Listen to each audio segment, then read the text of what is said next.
He was about 4 years old, dressed in hand-me-downs. Short trousers to below his scarred knees, thin legs ending in sabots, a faded blue sailcloth shirt several sizes too large, and a broad peasant cap resting on his ears. He was standing with his back pressed against his father's knees, held by his father's hands which lay heavy on his thin shoulders. Held against his father like this, he felt safe, and that was how his father wanted him to feel, protected and safe from harm. But what harm? This he didn't know. He could only, with that acute perception small children share with animals, sense that something terrible was happening. He felt it through those strong protective hands. He turned his head left and right and looked at them. Those hands, covering him like armour, were seamed with heel cuts and scratches, grained with dirt, broken-nailed, and so rough he could feel the calluses through his thick shirt. The morning had started like any other early spring morning that he could remember. Up before dawn, walking across the compact, dew-laden fields, his small hand in his father's. When daylight came, he still had to be guided by a hand, as a low mist veiled the pasture, and because he was so small, he couldn't see over it. He couldn't even see the cows properly, until they were assembled in the yard, ready for milking. Sturdy creatures with blotched brown and white faces. They looked down on him with soft eyes, as he tried to get his small hand around their teats and draw off the rich Normandy milk in the way his father had shown him. That was this morning. Now he knew that something was wrong. It was mid-afternoon, time for the second milking. Yet here was his father, his mother, brothers and sisters, standing here on the roadside, his father holding him tightly. What about the milking? Then he heard it, felt his father stiffen and tighten his hold on him still further. His mother had her arms around his sisters, and his elder brothers were peering from behind the unkempt laurel hedge. The sounds were getting closer, louder. He could smell it, the sound. It smelled of burning oil, of exhaust fumes. The early May mist had quickly burned off by the sun, which, by mid-afternoon, was speckling its way through the hedgerows and onto the road. The boy could see the dust dancing in front of his eyes. He wanted to ask his father about it. It was like flecks of gold shimmering all around him. He screwed his head round and up to look at his father, and was shocked to see tears running down his face. His father crying, the tears making bright, sun-glistening rivulets down his craggy, unshaven cheeks.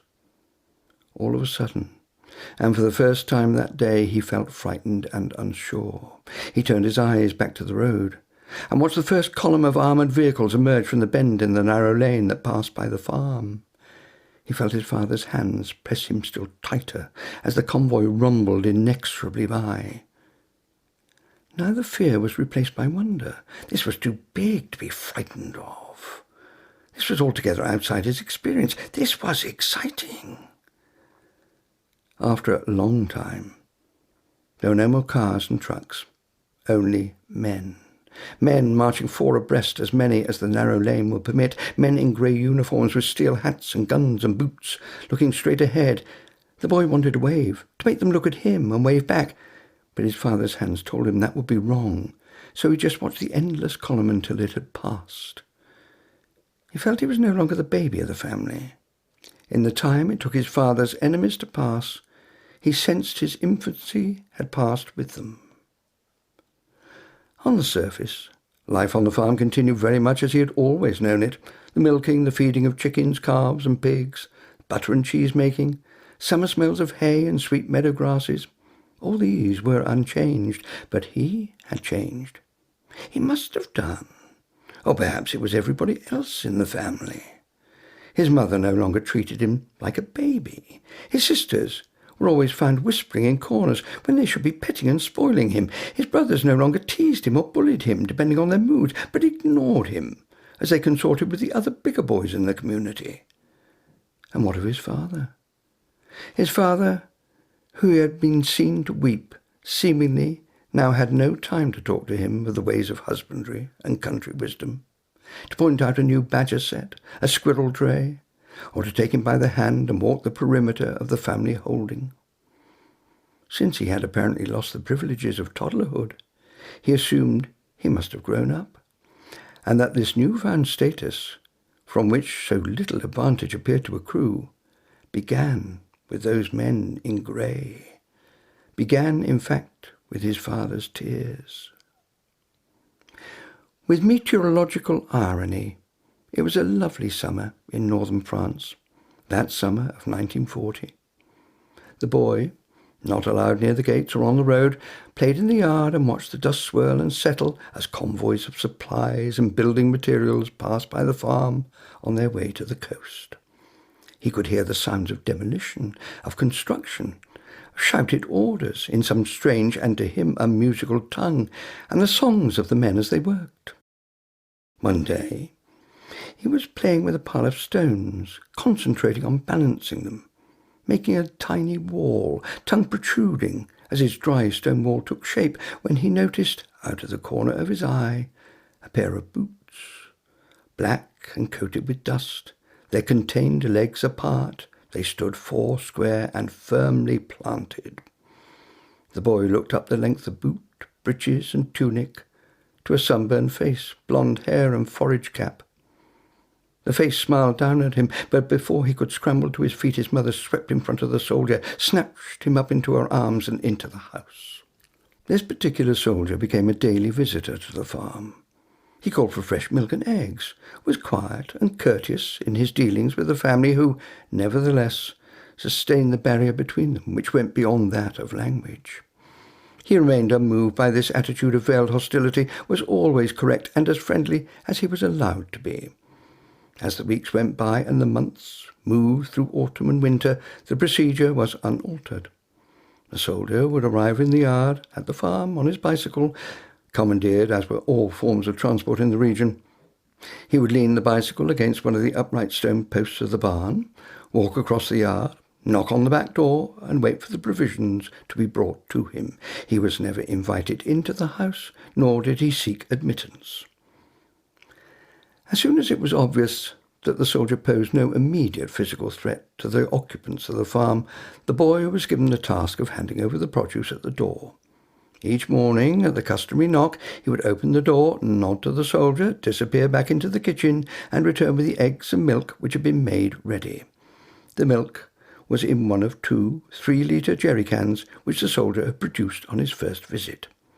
The empty one from the previous day being handed back to the boy as he opened the door.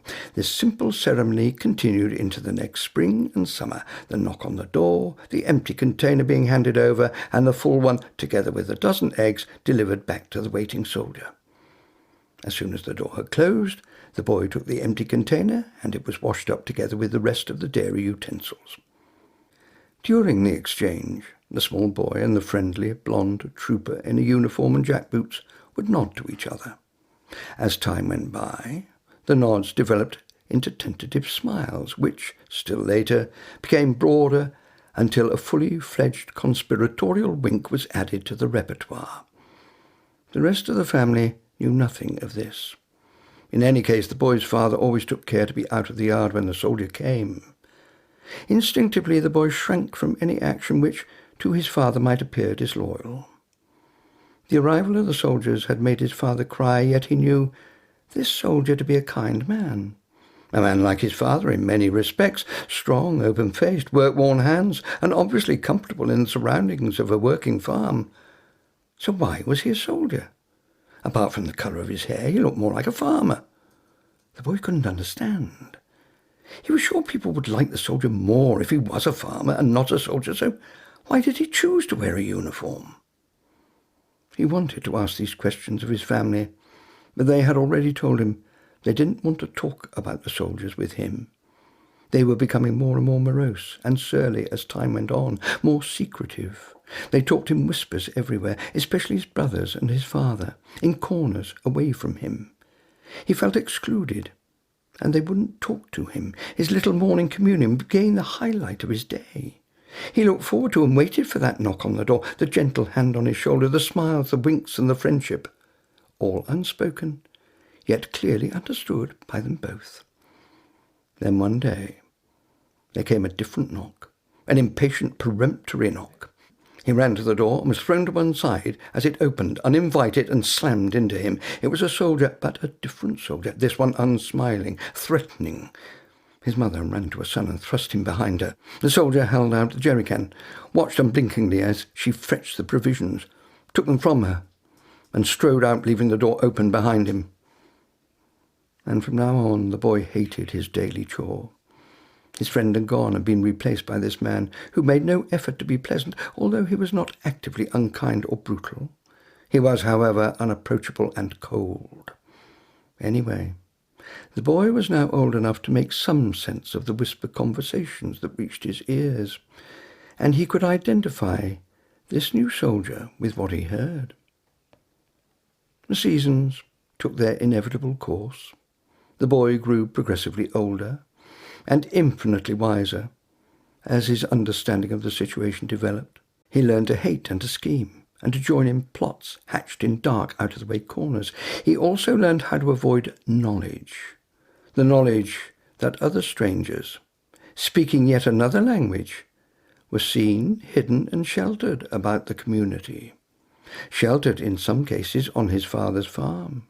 He, as the youngest and least likely to arouse suspicion, was sometimes given the task of climbing the outside stone steps to the old hayloft. He would shut the door carefully behind him and tap out a special code on the false partition. A trapdoor would open, and hands would reach out in the dark for the rations that he had brought with him.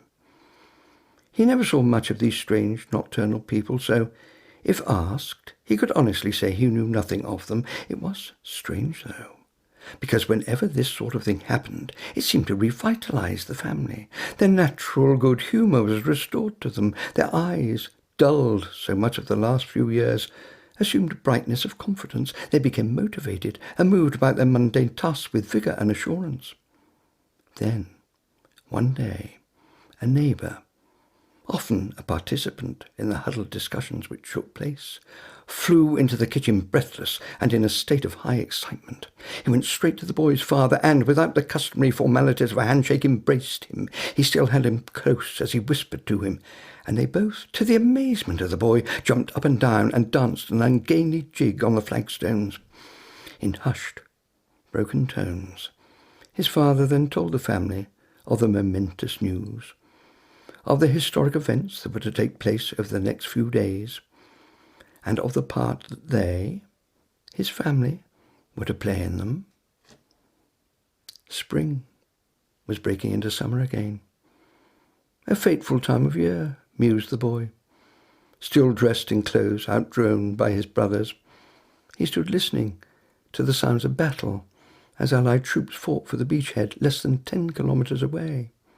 He heard the carpet-rending sound of shell and bomb, the scream of projectiles close to hand. Too far away to hear the sound of men screaming as they were torn apart, but near enough to see the flashes of fire, the pillars of smoke and flame. Then there were the localized explosions, supply routes being blown up, strategic roads and bridges and railways. His father was out there somewhere. Suddenly, he felt small again and afraid. He ran back into the yard and tucked himself into one of the outbuildings. They were old and full of spy holes where the mortar had disappeared. He looked through one of those gaps and thought he could see signs of feverish activity in one of the far meadows that bordered the lane. He focused his eyes more carefully into his limited field of vision. Shapes running, stopping, looking and running again towards the farm. He could hear his mother shouting for him, hear the fear and hysteria in her voice, but he couldn't move. He was transfixed by the puppet show being performed in front of him. The marionette antics of the soldiers, jerking to and fro, this way and that, and some of them collapsing as if their strings had been cut. Now the battle seemed to be going on all around him. Now he could hear the shouts and the screams, and now the moans, the curses, the anger and the fear. The fear communicated itself to him. He tore himself away from the wall the stone warm with the sweat from his hands, and ran out into the yard. As soon as he got outside, he stopped short. A grey uniformed soldier was standing with his back to him, his rifle trained on the gate leading from the yard to the field. A flash of khaki appeared on the other side of the gate from beneath the wall on which it was hung. The unfamiliar uniform assumed a sharp outline, a battle-dressed leg, an arm supporting a rifle. The boy stood still, not breathing, as the German soldier raised his rifle, waiting for his target to reveal himself. The boy was transfixed. He could see a trigger finger whitening when he was deafened and half-blinded by an explosion on his right side. The German crumpled to the ground, bloodied, his helmet rolling away across the rough cobbles. Fearfully, the boy looked around and saw his father, shotgun gently smoking. The khaki-clad American shouted his thanks as he ran by them on his way to the road. Shaking, the boy and his father walked to the German. It was his German. The blonde hair and open face now streaked with blood. His father knelt down and went through the dead man's pockets, taking out a wallet which contained a photograph of a man standing with his arms around the neck of a cow, a black and white cow. He was smiling, looked happy. There was also a photograph of the same man, his German, with his arm around the shoulders of a small boy, about 5 years old, with blonde hair. In this one, not only looked happy, but sort of proud. Trembling, the boy looked up at his father, and for the second time in his short life saw the tears coursing through the greying stubble. Suddenly the boy felt his heart breaking for the whole world, and his own tears warm on his cheeks and salty to his lips. He flung his arms round his father's waist and hid his head in the rough woolen jersey. When, later in life, he looked back on this moment, a moment in the life of an 8-year-old, he reflected that this was the time. This was the very moment when he had really grown up.